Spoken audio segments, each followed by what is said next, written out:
Ibinahagi ni Philippine Sports Commission Chairman Richard Bachman ang nakalatag na programa at pasilidad ng kanilang isasagawa ngayong taong 2025.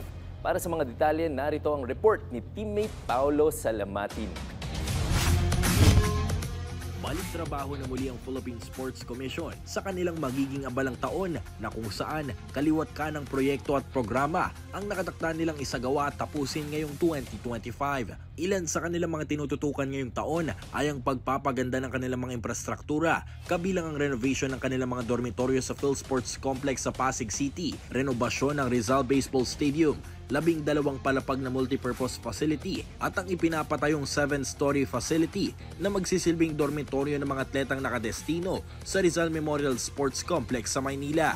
Sa naganap na PSC Hour, sinabi ni PSC Chairman Richard Bachman na sinisigurado nilang ipagpapatuloy ang mga nasimulan noong nakarang taon ang pagpapagawa ng mga nabanggit na proyekto ngayong 2025.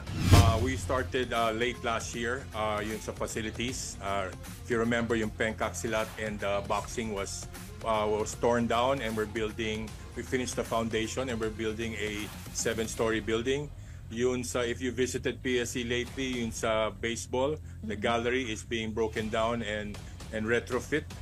And then slowly we'll be actually with our partnership with DPWH will be fixing the dormitories of PhilSports already. Yes. So we will continue this also for 2025 po.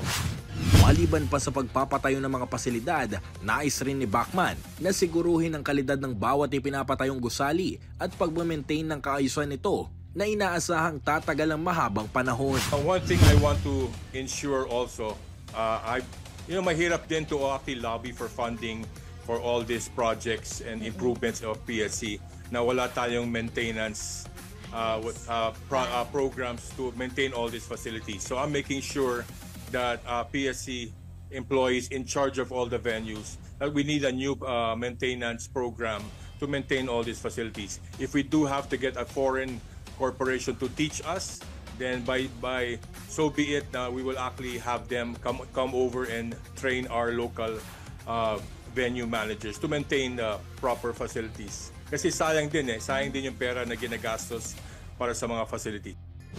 Ibinahagi rin ni Bachman ang mga local at international competitions na kanilang susuportahan at isasagawa ngayong taon. So my first agenda would be the Asian Winter Games. So that's coming next month, Feb 6 to 14 yata. So we are coordinating with the POC already. We formed a technical committee that can handle this event.